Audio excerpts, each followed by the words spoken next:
Hello everyone, welcome back to our channel Chandra's home world. ಇವತ್ತಿನ ವಿಡಿಯೋದಲ್ಲಿ travel ಇದ್ದಾಗ ಹೊರಗಡೆ ಎಲ್ಲಾದರೂ ಟ್ರಿಪ್ ಹೋಗಬೇಕು ಅಂದಾಗ ನನ್ನ ಹೋಮ್ ಮೇಕಿಂಗ್ ರೂಟೀನ್ ಯಾವ ಥರ ಇರುತ್ತೆ ಅನ್ನೋದನ್ನ ಶೇರ್ ಮಾಡ್ತಾ ಇದ್ದೀನಿ. ವಿಡಿಯೋ ತುಂಬ ಇಂಟ್ರೆಸ್ಟಿಂಗ್ ಆಗಿರುತ್ತೆ. ವಿಡಿಯೋನ ಎಲ್ಲೂ ಸ್ಕಿಪ್ ಮಾಡಿದಿರಾ ಕೊನೆವರೆಗೂ ನೋಡ್ತಾ ಹೋಗಿ. ವಿಡಿಯೋ ನೋಡೋದಕ್ಕಿಂತ ಮುಂಚೆ ನೀವೇನಾದ್ರು ನಮ್ಮ ಚಾನಲ್ನ ಫಸ್ಟ್ ಟೈಮ್ ವಿಸಿಟ್ ಮಾಡ್ತಾ ಇದ್ದರೆ ಈಗಲೇ ಸಬ್ಸ್ಕ್ರೈಬ್ ಮಾಡಿಕೊಂಡು ಪಕ್ಕದಲ್ಲಿರುವಂಥ ಬೆಲ್ ಐಕನ್ನ ಕ್ಲಿಕ್ ಮಾಡಿ. ಬೆಲ್ ಐಕನ್ ಕ್ಲಿಕ್ ಮಾಡಿ ಅಲ್ಲೊಂದು ಆಪ್ಷನ್ ಕ್ಲಿಕ್ ಮಾಡೋದ್ರಿಂದ ನಾನು ನೆಕ್ಸ್ಟ್ ವಿಡಿಯೋ ಹಾಕಿದ ಕೂಡಲೇ ನಿಮಗೆ ನೋಟಿಫಿಕೇಶನ್ಸ್ ಅಂತ ಬರುತ್ತೆ. ನೀವೇ ಫಸ್ಟಾಗಿ ನಮ್ಮ ವೀಡಿಯೋಸ್ನ ನೋಡ್ಬೋದು. ಇನ್ನು without delay let start the video. ಹೊರಗಡೆ ಎಲ್ಲಾದರೂ ಟ್ರಾವೆಲ್ ಮಾಡಬೇಕು ಅಂದರೆ ಏರ್ ಕೇರ್ ಇರ್ಬೋದು, ಸ್ಕಿನ್ ಕೇರ್ ಇರ್ಬೋದು, ವೆರಿ ಇಂಪಾರ್ಟೆಂಟ್ ಅಲ್ವಾ? ಏರ್ ಕೇರ್ ಮಾಡ್ಕೊಳ್ಳೋದಕ್ಕೋಸ್ಕರ ಮೆಹಂದಿನ ಮಿಕ್ಸ್ ಮಾಡ್ಕೊಳ್ತಾ ಇದ್ದೀನಿ. ಗ್ರೇ ಹೇರ್ ಇರೋರಿಗೆ ಇದು ತುಂಬಾ ಮ್ಯಾಟರ್ ಆಗುತ್ತೆ. ಐರನ್ ಕಡಾಯಿನ ತೊಗೊಂಡು ಮೆಹಂದಿ ಪೌಡರ್ನ ಹಾಕ್ಕೊಳ್ತಾ ಇದ್ದೀನಿ. ಇದು ಪ್ಯೂರು ಮೆಹಂದಿ ಎಲೆಗಳನ್ನ ಪೌಡರ್ ಮಾಡಿಸಿರೋ ಅಂಥದ್ದು. ಇದರಲ್ಲಿ ಸ್ವಲ್ಪ ಟೀ ಡಿಕಾಷನ್ನ ಹಾಕ್ಕೊಳ್ತಾ ಇದ್ದೀನಿ.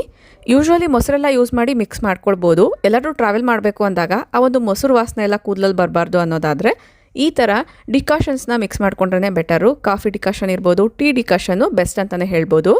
ಒಂದು ಸತಿ ಚೆನ್ನಾಗಿ ಮಿಕ್ಸ್ ಮಾಡಿ 1 ಅವರ್ ಬಿಟ್ಬಿಡ್ತೀನಿ. ಯೂಶ್ವಲಿ ನಾನು ಓವರ್ನೈಟ್ ಈ ಥರ ನೆನೆಸಿ ಬಿಟ್ಬಿಡ್ತಿದ್ದೆ, ಬಟ್ ಇಂದಿನ ದಿನ ಮರ್ತೋಗಿದ್ದರಿಂದ ಇವಾಗ ನೆನೆಸಿಟ್ಕೊಂಡಿದ್ದೀನಿ. ಇನ್ನು ಬ್ರೌನಿ ಅಥವಾ ಕೇಕ್ ಮಾಡೋಣ ಅನ್ನೋದ್ರಿಂದ ಕೆಲವೊಂದು ಡ್ರೈ ಫ್ರೂಟ್ಸ್ನ ಬಿಸಿ ಹಾಲಲ್ಲಿ ನೆನೆಸಿಟ್ಟಿದ್ದೀನಿ. 2 ಡೇಸ್ ಏನೋ ಆಗಿತ್ತು ಕಿಚನ್ ಕ್ಲಾತ್ಸ್ನ ಚೇಂಜ್ ಮಾಡಿ ಅವುಗಳನ್ನ ಕೂಡ ಒಂದ್ಸತಿ ವಾಶ್ ಮಾಡೋಣ ಅನ್ನೋದ್ರಿಂದ ತೊಗೊಂಡೋಗ್ತಾ ಇದ್ದೀನಿ. ಅವುಗಳ ಜೊತೆಗೇನೆ ಟ್ರಾವೆಲ್ ಮಾಡಬೇಕಾದ್ರೆ ಬೇಕಾಗಿರುವಂಥ ಶೂಸ್ ಮತ್ತು ಚಪ್ಪಲ್ಸ್ನ ಕೂಡ ವಾಶ್ ಮಾಡೋದಕ್ಕೋಸ್ಕರ ಈ ಒಂದು ಬಾಸ್ಕೆಟಲ್ಲಿ ಹಾಕ್ಕೊಳ್ತಾ ಇದ್ದೀನಿ. ಬಿಸಿಲು ಚೆನ್ನಾಗಿದ್ದರಿಂದ ಬೆಳಗ್ಗೆನೆ ವಾಶ್ ಮಾಡಿ ಇಟ್ಟರೆ ಮಧ್ಯಾಹ್ನ ಅಷ್ಟರಲ್ಲಿ ಇದೆಲ್ಲ ಡ್ರೈ ಆಗುತ್ತೆ ಅನ್ನೋದ್ರಿಂದ ಎಲ್ಲದನ್ನ ಒಂದು ಬಾಸ್ಕೆಟಲ್ಲಿ ಹಾಕ್ಕೊಂಡು ವಾಶ್ ಏರಿಯಾಗೆ ತೊಗೊಂಡೋಗ್ತಾ ಇದ್ದೀನಿ. ಹೋಗ್ಬೇಕಾದ್ರೆ ಇಂಡೋರ್ ಚಪ್ಪಲ್ಸ್ ಕೂಡ ಇತ್ತು, ಅದನ್ನು ಕೂಡ ಈ ಬಾಸ್ಕೆಟಲ್ಲೇ ಹಾಕ್ಕೊಳ್ತಾ ಇದ್ದೀನಿ. ಇನ್ನು ಈ ನಡುವೆ ಒಂದು 2-3 ದಿನದಿಂದ ಟ್ರಾವೆಲ್ ಮಾಡಬೇಕಾದ್ರೆ ಬೇಕಾಗಿರುವಂಥ ಕ್ಲಾತ್ಸ್ ಎಲ್ಲ ಕೂಡ ಒಂದು ಕಡೆ ಅರೇಂಜ್ ಮಾಡಿ ಇಟ್ಟಿದ್ದೆ. ಇನ್ನು ಬಂದ ಮೇಲೆ ತುಂಬ ಜಾಸ್ತಿ ಬಟ್ಟೆ ಆಗಬಾರ್ದು ಅಂದರೆ ಈಗಿರುವಂಥ ಬಟ್ಟೆಗಳನ್ನೆಲ್ಲ ಕೂಡ ನೀಟಾಗಿ ವಾಶ್ ಮಾಡಿದ್ರೆ ಬೆಟರ್ ಅನ್ನೋದ್ರಿಂದ ಜಸ್ಟ್ 1 ಲೋಡ್ ಆಫ್ ಲಾಂಡ್ರಿ ಇತ್ತು, ಅದನ್ನೆಲ್ಲ ಕೂಡ ಬಾಸ್ಕೆಟಲ್ಲಿ ಹಾಕ್ಕೊಳ್ತಾ ಇದ್ದೀನಿ. ಬಟ್ಟೆಗಳನ್ನ ನಾನು ಯಾವ ಥರ ವಾಷಿಂಗ್ ಮಿಷಿನಲ್ಲಿ ವಾಶ್ ಮಾಡ್ತೀನಿ ಅನ್ನೋದನ್ನು ಈಗಾಗಲೇ ಒಂದು ವೀಕ್ ಬ್ಯಾಕ್ ಒಂದು ವಿಡಿಯೋನ ಶೇರ್ ಮಾಡಿದ್ದೀನಿ. ಇಂಟ್ರೆಸ್ಟ್ ಇರೋ ಲಿಂಕ್ನ ಡಿಸ್ಕ್ರಿಪ್ಷನ್ ಕೊಟ್ಟಿರ್ತೀನಿ, ಇಲ್ಲಾಂದರೆ ಐ ಕಾರ್ಡಲ್ಲಿ ಕೂಡ ಕೊಟ್ಟಿರ್ತೀನಿ, ಚೆಕ್ ಮಾಡಿ. ಬಟ್ಟೆಗಳೆಲ್ಲ ಕೂಡ ವಾಶ್ ಆಗಿದೆ. ಆಗಲೇ ಹೇಳ್ದಂಗೆ ಈಗಾಗಲೇ ಒಂದು ವಿಡಿಯೋದಲ್ಲಿ ಶೇರ್ ಮಾಡಿರೋದ್ರಿಂದ ಇಲ್ಲಿ ಡೀಟೇಲ್ ಆಗಿ ನಾನು ತೋರಿಸಿಲ್ಲ. ಇದೆಲ್ಲ ಮಾಡೋಷ್ಟರಲ್ಲಿ ಆಲ್ಮೋಸ್ಟ್ 1 to 1.5 ಅವರ್ ಏನೋ ಆಗಿದೆ. ಈಗ ನಾನು ಮೆಹಂದಿನ ಅಪ್ಲೈ ಮಾಡ್ಕೊಳ್ತಾ ಇದ್ದೀನಿ. ಇಲ್ಲಿ ನೀವು ನೋಡ್ತಾ ಇರ್ಬೋದು ಕಲರ್ ಎಷ್ಟು ಚೆನ್ನಾಗಿ ಬಂದಿದೆ ಅಂತ. ನಾನಿಲ್ಲಿ ಬಿಸಿ ಡಿಕಾಷನ್ ಹಾಕಿರೋದ್ರಿಂದ ನಿಮಗೆ ಒಳಗಡೆ ಬಬಲ್ಸ್ ರೀತಿ ಕಾಣಿಸ್ತಿದೆ. ಅದು ಬಿಟ್ಟರೆ ಇದು ತುಂಬ ಸಾಫ್ಟಾಗಿ ಬ್ಲೆಂಡ್ ಆಗಿದೆ. ಅಪ್ಲೈ ಮಾಡಿದಾದ್ಮೇಲೆ ಈ ಥರ ಕಾಣಿಸ್ತಾ ಇದೆ. ಐರನ್ ಕಡಾಯಿಯಲ್ಲಿ ಮೆಹಂದಿನ ಮಿಕ್ಸ್ ಮಾಡೋದ್ರಿಂದ ಕಲರ್ ತುಂಬ ಚೆನ್ನಾಗಿ ಬರುತ್ತೆ. ಅವತ್ತಿನ ದಿನವೇ ಕೆಲವೊಂದು ಬ್ರೌನೀಸ್ ಎಲ್ಲ ಮಾಡಿದ್ದೆ, ಅದಕ್ಕೆ ಸಂಬಂಧಪಟ್ಟಂಗೂ ಕೂಡ ನಾನು ಲಾಸ್ಟ್ ವಿಡಿಯೋದಲ್ಲಿ ಶೇರ್ ಮಾಡಿದ್ದೀನಿ. ಐ ಹೋಪ್ ಈ ವಿಡಿಯೋ ಶೇರ್ ಮಾಡೋ ಅಷ್ಟರಲ್ಲಿ ಜನವರಿ 1 ಕೂಡ ಬಂದ್ಬಿಟ್ಟಿರುತ್ತೆ ಅಂತ ಅಂದ್ಕೊಂಡಿದ್ದೀನಿ. ನೀವೆಲ್ಲ ಕ್ಯಾಲೆಂಡರ್ ಪ್ರಕಾರ ಹೊಸ ವರ್ಷನ ಯಾವ ಥರ ಸೆಲೆಬ್ರೇಟ್ ಮಾಡಿದ್ರಿ ಅಂತ ಕಮೆಂಟ್ ಮಾಡಿ ತಿಳಿಸಿ. ಬೆಳಗ್ಗೆಯಿಂದ ಸಂಜೆ ಅಷ್ಟರಲ್ಲಿ ಎಲ್ಲ ಕೆಲಸಗಳನ್ನ ಮುಗಿಸ್ಕೊಂಡು ಡಿನ್ನರ್ ಕೂಡ ಸ್ವಲ್ಪ ಅರ್ಲಿಯಾಗಿ ಫಿನಿಶ್ ಮಾಡ್ಕೊಂಡ್ವಿ. ಈಗ ಪ್ಯಾಕಿಂಗ್ನ ಶುರು ಮಾಡಿದ್ದೀನಿ. ಆ್ಯಕ್ಚುಲಿ ವಿಡಿಯೋನ ಸ್ಟಾರ್ಟಿಂಗ್ಗೆ ನಾನು ಶೂಟ್ ಮಾಡೋದು ಮರ್ತೋಗಿತ್ತು. ಇಲ್ಲಿ ನೀವು ಅಬ್ಸರ್ವ್ ಮಾಡೋದಾದರೆ ಸ್ವಿಮ್ಮಿಂಗ್ ಡ್ರೆಸ್ಸಸ್ನ ಈ ಥರ ಒಂದು ಕವರಲ್ಲಿ ಹಾಕಿ ಪ್ಯಾಕ್ ಮಾಡಿ ಇಟ್ಕೊಳ್ತಾ ಇದ್ದೀವಿ. ಎಲ್ಲರೂ ಇದ್ದಾಗ ಪ್ಯಾಕ್ ಮಾಡ್ಕೊಳ್ಳೋದಾದರೆ ಸೂಟಬಲ್ ಇರುವಂಥ ಡ್ರೆಸ್ಸಸ್, ಕಂಫರ್ಟಬಲ್ ಆಗಿರುವಂಥ ಡ್ರೆಸ್ಸಸ್ನ ಸೆಲೆಕ್ಟ್ ಮಾಡಿ ಪ್ಯಾಕ್ ಮಾಡ್ಕೊಳ್ಬೋದು. ಸ್ಪೆಷಲಿ ಮಕ್ಕಳ ಜೊತೆ ಟ್ರಾವೆಲ್ ಮಾಡುವಾಗ ಅವರ ಒಪಿನಿಯನ್ನ ಕೂಡ ಕೇಳಿ ಡ್ರೆಸ್ಸಸ್ನ ಸೆಲೆಕ್ಟ್ ಮಾಡಿಕೊಂಡ್ರೆ ಬೆಟರು. ಫೈನಲಿ ಮಾತಾಡ್ತಾ ಎಲ್ಲ ಪ್ಯಾಕಿಂಗು ಕೂಡ ಮುಗ್ದಿದೆ. ಲಾಸ್ಟ್ ಮಿನಿಟ್ ಕೆಲವೊಂದು ಪ್ಯಾಕಿಂಗ್ ಮಾತ್ರನೇ ಉಳಿಸ್ಕೊಂಡಿದ್ದೀನಿ. ಇದು next day morning. 7 to 8 days travel planning ಇದ್ದಿದ್ದರಿಂದ ಕೆಲವೊಂದು ಹೋಮ್ ಮೇಕಿಂಗ್ ಪ್ರಿಕಾಷನ್ಸ್ನ ಕೂಡ ತಗೊಳ್ಳೇಬೇಕಾಗಿತ್ತು. ಮನೆಯಲ್ಲಿ ಇಲ್ದಿದ್ದಾಗ ತುಂಬ ಡಸ್ಟ್ ಅನ್ನೋದು ಕಲೆಕ್ಟ್ ಆಗ್ತಾ ಇರುತ್ತೆ. ಸೊ ಅದಕ್ಕೋಸ್ಕರ ಎಲ್ಲ ರೂಮ್ಸಲ್ಲೂ ಕೂಡ ವಿಂಡೋಸ್ನ ಕ್ಲೋಸ್ ಮಾಡಿದ್ರೆ ಬೆಟರು ಅನ್ನೋದ್ರಿಂದ ಫಸ್ಟಿಗೆ ಒಂದ್ಸತಿ ಡಸ್ಟಿಂಗ್ ಮಾಡಿಬಿಟ್ಟು ಆಮೇಲೆ ವಿಂಡೋಸ್ನ ಕ್ಲೋಸ್ ಮಾಡ್ತಾ ಇದ್ದೀನಿ. ನಿಮ್ಮ ಮನೆಯಲ್ಲೂ ಈ ಥರ ಮೆಸ್ ಡೋರ್ಸ್ ಎಲ್ಲ ಇದೆ ಅನ್ನೋದಾದರೆ ಈ ಒಂದು ಡಸ್ಟರ್ ಎಕ್ಸಲೆಂಟ್ ಆಗಿ ವರ್ಕ್ ಆಗುತ್ತೆ. ಇದರ ಲಿಂಕ್ ಬೇಕಂದರೆ ಡಿಸ್ಕ್ರಿಪ್ಷನ್ ಇಟ್ಟಿರ್ತೀನಿ, ಚೆಕ್ ಮಾಡಿ. ಇದು ಮೈಕ್ರೋಫೈಬರ್ ಡಸ್ಟರು ಎಕ್ಸ್ಟೆಂಡ್ ಕೂಡ ಮಾಡ್ಕೊಳ್ಬೋದು. ಈವನ್ ಕಬೋರ್ಡ್ಸ್ ಇರ್ಬೋದು, ಸ್ವಲ್ಪ ಹೈಟಲ್ಲಿ ಇರುವಂತಹ ವಾಲ್ಸ್ನ ಕೂಡ ಇದರಿಂದ ಕ್ಲೀನ್ ಮಾಡ್ಕೊಳ್ಬೋದು. ಡಸ್ಟಿಂಗ್ ಫಿನಿಶ್ ಮಾಡಿ ಕರ್ಟನ್ಸ್ನ ಕೂಡ ಕವರ್ ಮಾಡಿದ್ದೀನಿ. ಇನ್ನು ಪ್ಲಾಂಟ್ಸ್ ಬಗ್ಗೆ ಹೇಳೋದಾದ್ರೆ ಹೊರಗಡೆ ಎಲ್ಲಾದರೂ ಹೋಗ್ತೀವಿ ಅಂದಾಗ ಗಿಡಗಳಿಗೆ ನೀರು ಹೇಗಪ್ಪ ಅನ್ನೋದೇ ಒಂದು ಯೋಚನೆ ಅಲ್ವಾ. ನಂತರ ನಿಮ್ಮಲ್ಲೂ ಕೂಡ ತುಂಬ ಜನ ಪ್ಲಾಂಟ್ಸ್ ಲವರ್ಸ್ ಇರ್ತೀರಾ ಅಲ್ವಾ. ಸೊ ನೀವು ಯಾವ ಥರ ಮೇಂಟೈನ್ ಮಾಡ್ತೀರಾ ಈ ಗಿಡಗಳನ್ನ ಎಲ್ಲರೂ ಹೊರಗಡೆ ಹೋದಾಗ ಕಮೆಂಟ್ ಮಾಡಿ ತಿಳಿಸಿ. ನಾನು ಈಗಾಗಲೇ ಒಂದು 1 year ಅಥವಾ 2 year ಬ್ಯಾಕ್ ಒಂದು ವಿಡಿಯೋನ ಶೇರ್ ಮಾಡಿದ್ದೀನಿ. ಪ್ಲಾಂಟ್ಸ್ಗೆ ಅಂದರೆ ವಾಟರ್ ಬಾಟಲ್ ಸಹಾಯದಿಂದ ಯಾವ ಥರ ಡ್ರಿಪ್ ಇರಿಗೇಷನ್ಸ್ ಥರ ಮಾಡ್ಕೊಳ್ಬೋದು ಅಂತ. ವಿಂಡೋಸ್ ಎಲ್ಲ ಕ್ಲೋಸ್ ಮಾಡಿ UPSನ ಕೂಡ ಡೈರೆಕ್ಟ್ ಮಾಡ್ತಾ ಇದ್ದೀನಿ. ಮನೇಲಿ ಇಲ್ದಿದ್ದಾಗ UPS ಏನಾದ್ರು ಪ್ರಾಬ್ಲಮ್ ಆದರೆ ಸೌಂಡ್ ಎಲ್ಲ ಬರ್ತಿರುತ್ತೆ ಅಲ್ವಾ, ಸೊ ಅದಕ್ಕೋಸ್ಕರ ಡೈರೆಕ್ಟ್ ಮಾಡಿಬಿಟ್ರೆ ಪವರ್ ಇದ್ದಾಗ ಮಾತ್ರನೇ ಫ್ರಿಜ್ ಎಲ್ಲ ಆನ್ ಆಗುತ್ತೆ, ಇಲ್ಲಾಂದ್ರೆ ಇಲ್ಲ ಅನ್ನೋದ್ರಿಂದ. ಇನ್ನು ಕೆಲವೊಂದು ಐಟಮ್ಸ್ ಎಲ್ಲ ಬೇಕಾಗಿತ್ತು, ಅದನ್ನ ಲಾಸ್ಟ್ ಮಿನಿಟಲ್ಲಿ ಬ್ಲಿಂಕಿಟಲ್ಲಿ ಆರ್ಡರ್ ಮಾಡಿದ್ದೆ. ಅದು ಇಮಿಡಿಯೇಟ್ ಆಗಿ ವಿತಿನ್ 5 to 8 minutes ಅಲ್ಲೇ ರಿಸೀವ್ ಆಗಿತ್ತು. ಇಲ್ಲಿ ನೀವು ನೋಡ್ತಾ ಇರ್ಬೋದು, ಮಕ್ಕಳು ಇದರಲ್ಲೆಲ್ಲ ಬರ್ಕೊಳ್ಳೋದಕ್ಕೆ ಯೂಸ್ ಆಗುತ್ತೆ ಅನ್ನೋದ್ರಿಂದ ಒಂದು ಟ್ಯಾಬ್ ಮತ್ತೆ ಒಂದು ಮಂಡಲ ಆರ್ಟ್ ಬುಕ್ನ ಆರ್ಡರ್ ಮಾಡಿದ್ದೆ. ಅದು ಬಿಟ್ಟರೆ ಒಂದು ಡ್ರಾಯಿಂಗ್ ಬುಕ್ ಕೂಡ ಆರ್ಡರ್ ಮಾಡಿದ್ದೆ, ಬಟ್ ನನ್ನ ಸೈಜ್ ಸರಿಯಾಗಿ ಚೆಕ್ ಮಾಡ್ಕೊಂಡಿಲ್ಲ, ಸೊ ಅದಕ್ಕೋಸ್ಕರ ಒಂದು ಸ್ವಲ್ಪ ದೊಡ್ಡ ಸೈಜಲ್ಲೇ ಬಂದ್ಬಿಟ್ಟಿದೆ. ಮಕ್ಕಳಿದ್ದಾಗ ಹೇಗೂ ಯೂಸ್ ಆಗುತ್ತಲ್ವಾ ಅನ್ನೋದ್ರಿಂದ ರಿಟರ್ನ್ ಮಾಡಲಿಲ್ಲ. ಫೋಟೋಸ್ ವಿಡಿಯೋಸ್ ಎಲ್ಲ ತಗೊಳ್ಳೋದಕ್ಕೋಸ್ಕರ ಒಂದು ಟ್ರೈಪಾಡ್ ಕೂಡ ಬೇಕಾಗಿತ್ತು. ಇದು ಕಾಂಪ್ಯಾಕ್ಟ್ ಸೈಜಲ್ಲಿದೆ. ಇದರ ಲಿಂಕ್ ಬೇಕಂದ್ರೂ ಕೂಡ ನಾನು ಟ್ಯಾಗ್ ಮಾಡಿರ್ತೀನಿ. ಬ್ಲೂಟೂತ್ ಕನೆಕ್ಷನ್ ಕೂಡ ಇದಕ್ಕೆ ಕೊಟ್ಕೊಳ್ಬೋದು. ಇಲ್ಲಿ ನೀವು ನೋಡ್ತಾ ಇರ್ಬೋದು, ಇದನ್ನ ಯಾವ ಥರ ಎಕ್ಸ್ಟೆಂಡ್ ಮಾಡ್ಬೋದು ಅನ್ನೋದು ಕೂಡ ತೋರಿಸ್ತಾ ಇದ್ದೀನಿ. ಕ್ವಾಲಿಟಿ ವೈಸ್ ತುಂಬಾ ಚೆನ್ನಾಗಿದೆ. ಕಾಂಪ್ಯಾಕ್ಟ್ ಸೈಜಲ್ಲಿ ಇರೋದ್ರಿಂದ ಈ ಥರ ಫೋಲ್ಡ್ ಮಾಡಿ ಪೌಚಸ್ ಅಲ್ಲಿ ಕೂಡ ಇಟ್ಕೊಳ್ಬೋದು. ಕ್ಲೀನಿಂಗ್ ಎಲ್ಲಾನು ಮುಗ್ದಿದೆ. ಷಷ್ಠಿ ಹಬ್ಬ ಆಗಿರೋ ಕಾರಣ ಉತ್ತಿಗೆ ಪೂಜೆ ಮಾಡ್ಕೊಂಡು ಬರಬೇಕು. ಅದಕ್ಕೆ ಬೇಕಾಗಿರುವಂಥ ಐಟಮ್ಸ್ ಎಲ್ಲ ತರಿಸ್ಕೊಂಡು ಒಂದು ಕಡೆ ಇಟ್ಕೊಂಡಿದ್ದೀನಿ. ಪೂಜೆ ಮಾಡ್ಕೊಂಡು ಬಂದಾದ್ಮೇಲೆ ಇದ್ಕಿನ ಬೇಳೆ ಸಾರನ್ನ ಮಾಡಬೇಕಾಗತ್ತೆ.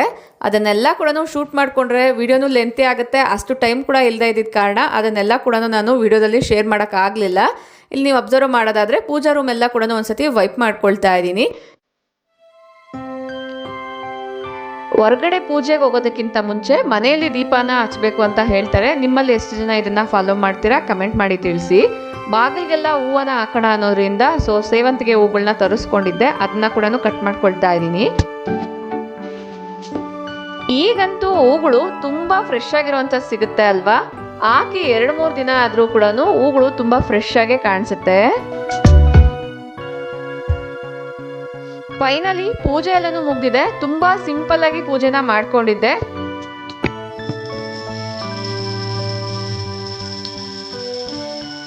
ಈಗ ಟೈಮ್ ಬಂದು ಅರೌಂಡ್ 9 to 9:30 ಏನೋ ಆಗಿದೆ. ಸೊ ಇಷ್ಟರಲ್ಲಿ ಮನೇಲೆಲ್ಲ ಪೂಜೆನ ಮುಗಿಸ್ಕೊಂಡು ಉತ್ತದ ಹತ್ರ ಪೂಜೆ ಮಾಡಕ್ ಬೇಕಾಗಿರುವಂತ ಐಟಮ್ಸ್ ಎಲ್ಲ ಕೂಡ ರೆಡಿ ಮಾಡಿ ಇಟ್ಕೊಂಡಿದ್ದೀನಿ. ಏನೆಲ್ಲ ರೆಡಿ ಮಾಡಿ ಇಟ್ಕೊಂಡಿದ್ದೀನಿ ಅನ್ನೋದು ಕೂಡ ತೋರಿಸ್ತಾ ಹೋಗ್ತೀನಿ. ವಿಡಿಯೋನ ಎಲ್ಲೂ ಸ್ಕಿಪ್ ಮಾಡ್ದಿರಾ ಕೊನೆವರೆಗೂ ನೋಡ್ತಾ ಹೋಗಿ.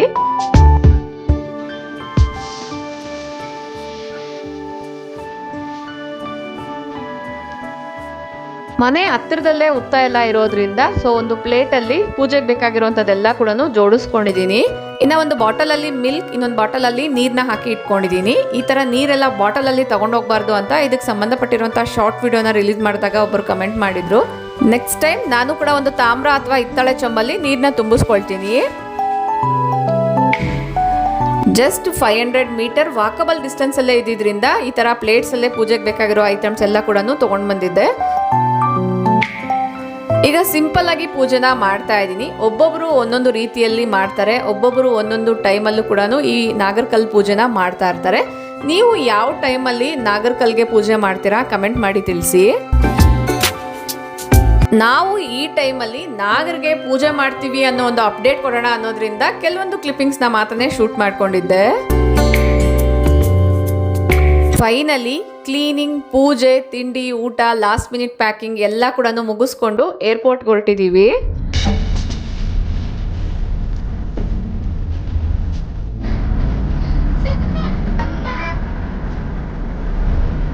ಈ ವಿಡಿಯೋ ಇಲ್ಲಿವರೆಗೂ ನೋಡಿದೀರಾ ಅಂದ್ರೆ ನಾವೆಲ್ಲ ಹೋಗ್ತಿದ್ದೀವಿ ಅನ್ನೋ ಕ್ಯೂರಿಯಾಸಿಟಿ ನಿಮಗೂ ಕೂಡ ಇರುತ್ತೆ ಅಲ್ವಾ. ನಿಮ್ಮೆಲ್ಲರಿಗೂ ಕೂಡ ಒಂದು ಪ್ರಶ್ನೆ, 7 days ನಾವು ಟ್ರಾವೆಲ್ ಮಾಡ್ತಾ ಇರೋದ್ರಿಂದ ಈ 7 days ನಾವು ಎಲ್ಲಿಗೆ ಹೋಗ್ಬೋದು ಅನ್ನೋ ಐಡಿಯಾ ಏನಾದರೂ ನಿಮ್ಗೆ ಬರುತ್ತೆ ಅನ್ನೋದಾದ್ರೆ ಕಮೆಂಟ್ ಮಾಡಿ ತಿಳಿಸಿ. ನೆಕ್ಸ್ಟ್ ವಿಡಿಯೋಸಲ್ಲಿ ನಿಮಗೆ ಇಂಟ್ರೆಸ್ಟ್ ಇದ್ದರೆ ನನಗೆ ವಿಡಿಯೋ ಶೂಟ್ ಮಾಡೋಕ್ಕೆ ಆದರೆ ಆ ವಿಡಿಯೋಸ್ನ ಕೂಡ ಶೇರ್ ಮಾಡ್ತೀನಿ.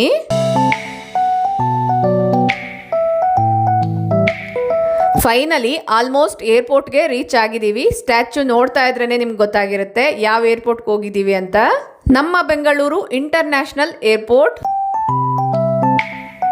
ಆ ಸುತ್ತಮುತ್ತಲಿನ ವಾತಾವರಣ, ಆ ವೈಬ್ಸೇ ಬೇರೆ ಅಲ್ವಾ. ಗ್ರೀನರಿ ಅಂತೂ ಎಲ್ಲ ಕಡೆ ಕೂಡ ಎದ್ದು ಕಾಣಿಸುತ್ತೆ.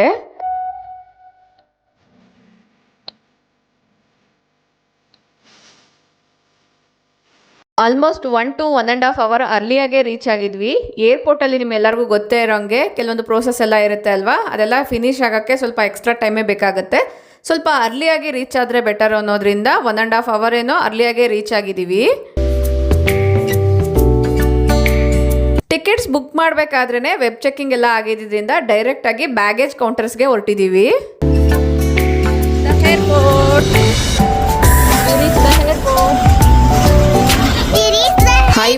ಯಾವಾಗಲೂ ನಮ್ಮ ಚಾನಲಲ್ಲಿ ಹೋಮ್ ಮೇಕಿಂಗ್ಗೆ ಸಂಬಂಧಪಟ್ಟಿರುವಂಥ ಕ್ಲೀನಿಂಗ್, ಆರ್ಗನೈಸೇಷನ್, ಮೋಟಿವೇಶ್ನಲ್ ವೀಡಿಯೋಸ್ ನೋಡಿ ಸ್ವಲ್ಪ ಬೋರಿಂಗ್ ಫೀಲ್ ಆಗೋವಂಥವ್ರಿಗೆ ಇದು ಒಂದು ಹೊಸತನ ಅಂತಲೇ ಹೇಳ್ಬೋದು. ನಿಮ್ಮಲ್ಲಿ ಎಷ್ಟು ಜನಕ್ಕೆ ಈ ಥರದ ವೀಡಿಯೋಸ್ ಇಷ್ಟ ಆಗುತ್ತೆ ಅನ್ನೋದನ್ನ ಕಮೆಂಟ್ ಮಾಡಿ ತಿಳಿಸಿ. ಅದರ ಪ್ರಕಾರ ನಾನು ನೆಕ್ಸ್ಟ್ ಈ ಥರದ ವೀಡಿಯೋಸ್ ಎಲ್ಲ ಶೇರ್ ಮಾಡಬೇಕಾ ಬೇಡವಾ ಅನ್ನೋದನ್ನ ಡಿಸೈಡ್ ಮಾಡ್ಕೊಳ್ತೀನಿ. ಟರ್ಮಿನಲ್ 1 ಟರ್ಮಿನಲ್ 2ಗೆ ಹೋಗಬೇಕು ಅಂದಾಗ ಈ ಥರ ಬಸ್ ಫೆಸಿಲಿಟೀಸ್ ಎಲ್ಲ ಇರೋದ್ರಿಂದ ಆರಾಮಾಗಿ ನಾವು ಒಂದು ಟರ್ಮಿನಲ್ ಟು ಇನ್ನೊಂದು ಟರ್ಮಿನಲ್ ಮೂವ್ ಆಗ್ಬೋದು. ಬ್ಯಾಗೇಜ್ ಚೆಕಿಂಗ್ ಕೂಡ ನಡೀತಾ ಇದೆ. ವೆಯ್ಟ್ ವೈಸ್ ಎಷ್ಟಿದೆ ಅನ್ನೋದು ಈ ಥರ ಸ್ಕ್ರೀನಲ್ಲಿ ಕಾಣಿಸ್ತಾ ಇರುತ್ತೆ. ಅದ್ರ ಪ್ರಕಾರ ನಾವು ಕ್ಯಾಬಿನ್ ಬ್ಯಾಗ್ಸ್ನ ಮತ್ತು ಚೆಕ್-ಇನ್ ಬ್ಯಾಗ್ಸ್ನ ಡಿಸೈಡ್ ಮಾಡ್ಕೊಳ್ಬೋದು. ಏರ್ಪೋರ್ಟ್ಸಲ್ಲಿ ಒಂದು ಕಡೆಯಿಂದ ಇನ್ನೊಂದು ಕಡೆಗೆ ನಡ್ಕೊಂಡು ಹೋಗೋಕ್ಕೆಲ್ಲ ಆಗಲ್ಲ ಅಂದಾಗ ಈ ಥರ ವೆಹಿಕಲ್ ಫೆಸಿಲಿಟೀಸ್ ಕೂಡ ಇರುತ್ತೆ. ನಿಮ್ಮೆಲ್ಲರಿಗೂ ಗೊತ್ತಿರೋಂಥ ವಿಚಾರನೇ, ಯಾರಾದರೂ ಫಸ್ಟ್ ಟೈಮ್ ನೋಡ್ತಾ ಇದ್ರೆ ಅವ್ರಿಗೂ ಕೂಡ ಗೊತ್ತಾಗುತ್ತೆ ಅನ್ನೋದ್ರಿಂದ ಇಲ್ಲಿ ಶೇರ್ ಮಾಡ್ತಾ ಇದ್ದೀನಿ.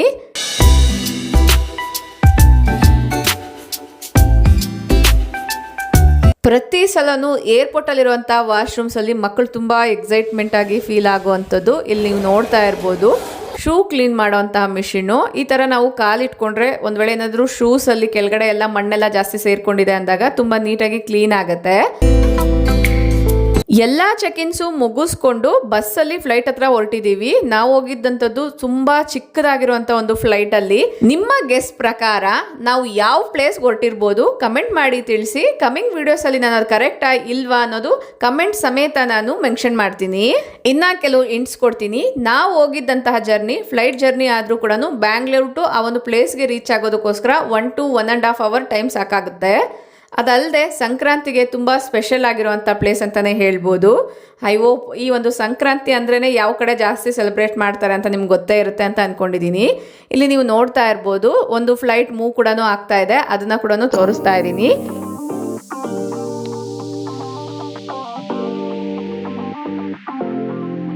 ಫೈನಲಿ ನಾವು ಬಸ್ಸಲ್ಲಿ ಫ್ಲೈಟ್ ಹತ್ರ ಹೋದ್ರೂ ಕೂಡ ಒಂದು ಸ್ವಲ್ಪ ಹೊತ್ತು ವೆಯ್ಟ್ ಮಾಡಬೇಕಾಗಿತ್ತು. ಆ ಫ್ಲೈಟ್ಗೆ ಫ್ಲೂಯಲ್ ಇರ್ಬೋದು ಮತ್ತು ಲಗೇಜ್ ಎಲ್ಲ ಕೂಡ ಹಾಕ್ತಿದ್ರು.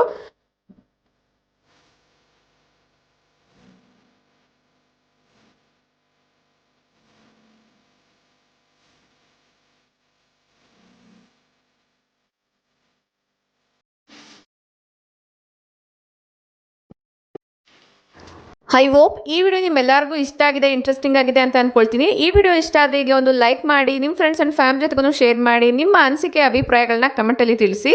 ಇನ್ನೊಂದು ಇಂಟ್ರೆಸ್ಟಿಂಗ್ ಆಗಿರುವಂಥ ವಿಡಿಯೋಸ್ಗೆ ಮತ್ತೆ ಸಿಗೋಣ. ಅಲ್ಲಿವರೆಗೂ ಟೇಕ್ ಕೇರ್, ಬಾಯ್ ಬಾಯ್, ನಮಸ್ತೆ, ಥ್ಯಾಂಕ್ ಯು ಫಾರ್ ವಾಚಿಂಗ್.